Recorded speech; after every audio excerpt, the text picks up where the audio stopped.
Hello guys, ngayon ay magluto po tayo guys ng paksiw na isda guys. Ito na po ang aking isda guys. So, hinugasan ko na yan guys. Ito po ang aking mga sangkap. May garlic, may onion at saka lagyan ko ng kamatis. At saka lagyan ko ng rabanos. Yan guys, mag-assemble na po tayo sa ating isda. Yan guys, ito po ang una natin gawin guys ay lagyan natin ng kamatis.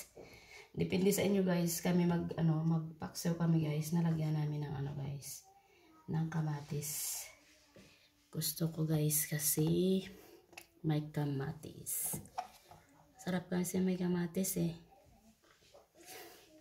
Isunod ko na din ang aking labanos. Labanos, mustasa.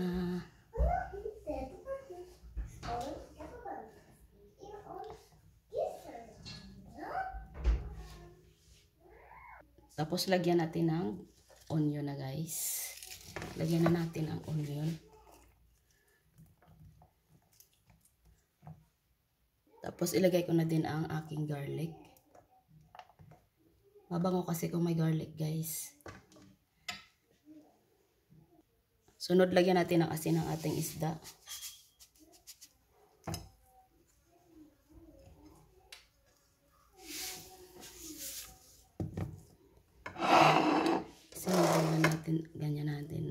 Ganyanin natin guys.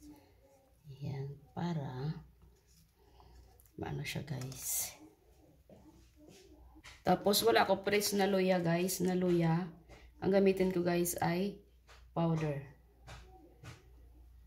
Patanggal yun ng langsa guys.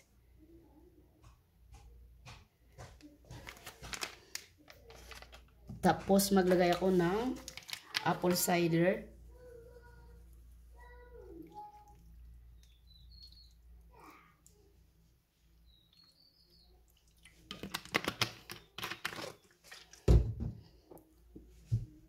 Black pepper.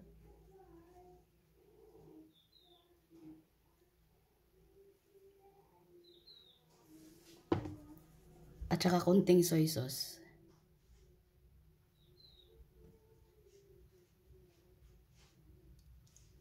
Yan.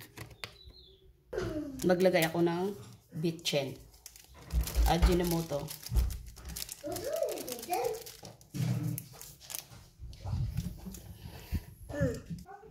Tapos lagyan natin guys ng tubig.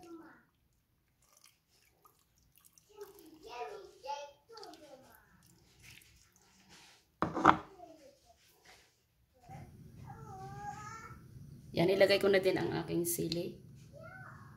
Lagay natin dyan ang sili para mabango siya guys. Mabango ang ating paksiw ng isda.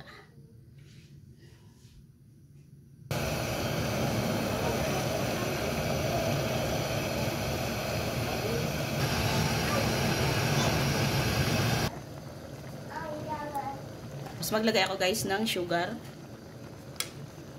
Yan, para ang ating ang ating paksiw ay masarap.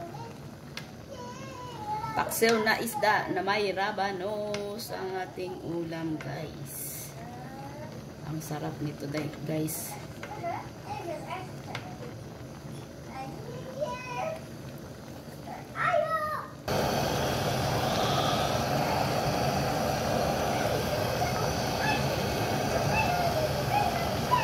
Yan guys, nasubukan nyo ba ang guys sa paksiw guys, kinlagyan nyo ng rabanos sa paksiw nyo na isda, ang sarap guys. Tikman natin guys. Sarap. Tapos maglagay ako guys ng oil. Lagyan natin ng oil guys ang ating paksiw na isda guys.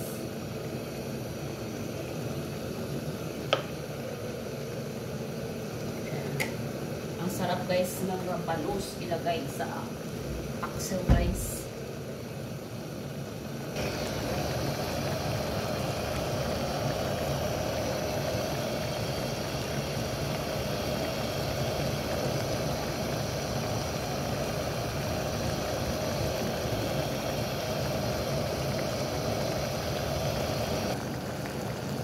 Yan, ito guys ay luto na po yan ang ating paksiw kasi Gusto ko medyo may mas sabaw-sabaw guys. Ilagay sa ating kanin.